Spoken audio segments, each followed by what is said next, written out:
গ্রেপ্তার বৈদ্যবাটি পৌরসভা 4 নম্বর ওয়ার্ডের তৃণমূল কাউন্সিলর রাজু পাড়ুই। রাজু পাড়ুই ওরফে চন্ডে বরাবরই একজন সমাজসেবী মানুষ হিসাবেই পরিচিত। বিভিন্ন সময় তাকে বৈদ্যবাটি পৌরসভার মানুষদের পাশে দাঁড়াতে দেখা যায়। এর পাশাপাশি নিজের হাতে এলাকার ময়লা ড্রেন সাফ করতেও দেখা যায়।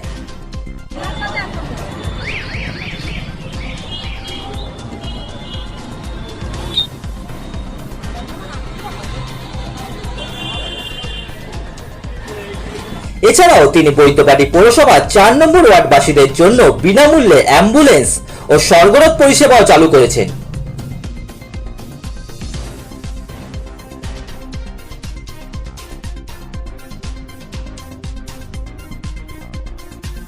গত 26 এপ্রিল বিজেপির অন্নপূর্ণা ভান্ডারের ফর্ম বিলির সময় রাজুর বিরুদ্ধে বিজেপি কর্মীদের মারার অভিযোগ সামনে আসে।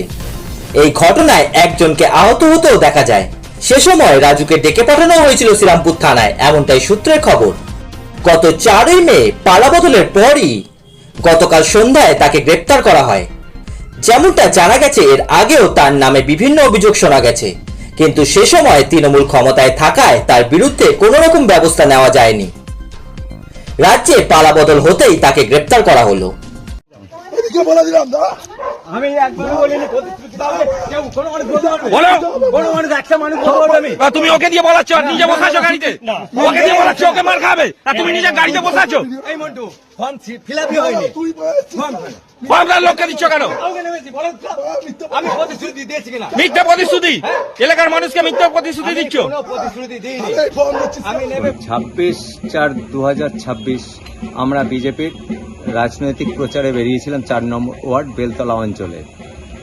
আমরা আমাদের যে বিজেপির প্রতিশ্রুতি যে মহিলাদের যে 3000 টাকা করে দেওয়া হবে এবং যুবদের যে 3000 টাকা করে দেওয়া হবে সেই নিয়ে আমরা গৃহ সম্পর্ক করছিলাম।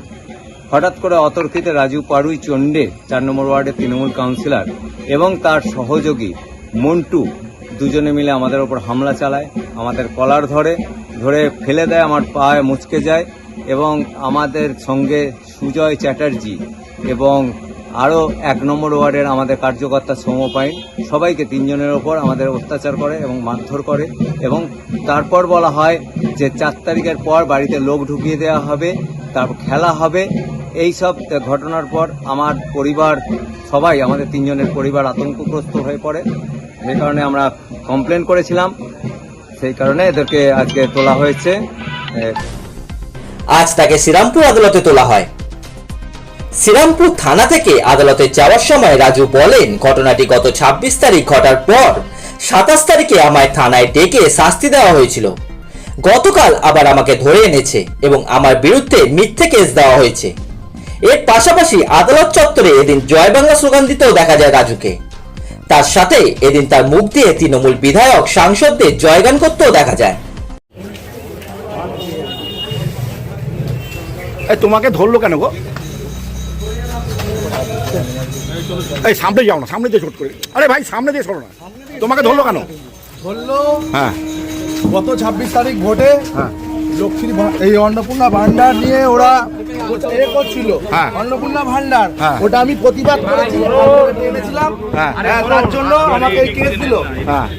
আমাকে আজ কেস দিয়ে আমাকে বড়বাবু ডেকেছিল 27 তারিখ ডেকে আমাকে বড়বাবু আমাকে যা পানিশমেন্ট দেওয়া দিয়েছিল আমাকে এখানে হাজিরা করেছিল। তারপরে আবার পুনরায় আমাকে নতুন করে আবার ডেকে কালকে অ্যারেস্ট করে নিয়ে আসা হয়েছে। ভিডিওতে দেখা যাচ্ছে তুমি হুমকি দিচ্ছ। আমি দিয়েছি হুমকি, বলছি আমি অন্নপূর্ণা ভান্ডার ওরা দিচ্ছিল, ওদের বারণ করেছিলাম, ওটা নিয়মের বাইরে ছিল বলে আমি ওটা বারণ করেছিলাম, তাই ওরা এসেছিল। তো আমি ওদের হুমকি দিয়েছি, হাত ধরে টেনেছি, কিন্তু আমি ওদের কোনো রকম দেখুন কেসটা কি দিয়েছে দেখুন। আমি নাকি ওদের গলা টিপে হত্যা করার চেষ্টা করেছি, অ্যাটেম্প টু মার্ডার, এই সবগুলো আমায় কেস দিয়েছে। তাহলে মেডিকেল রিপোর্টটা আপনারা দেখুন যে এটা সত্য না মিথ্যে, মেডিকেল রিপোর্টটা আপনারা দেখুন। তখন তো অভিযোগ জানিয়েছিল, কিন্তু তখন তো আপনাকে ধরেনি। কি ব্যবস্থা? আমাকে ডেকেছিল, আমাকে তখন শ্রীরামপুর থানা থেকে ডেকেছিল, ডেকে আমাকে হাজিরা করিয়ে ছেড়ে দিয়েছিল। তারপর এখন সরকার পড়ে গেছে, তার জন্য আমাকে এখন আবার নতুন করে আবার ফলস কেস দেওয়া হচ্ছে। আপনারা মেডিকেল রিপোর্টটা দেখুন, দেখে বিচার করবেন। জয় বাংলা।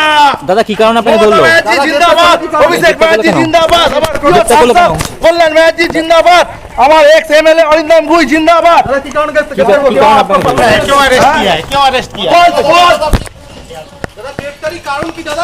দাদা কি কারণে আপনাকে আটকালো?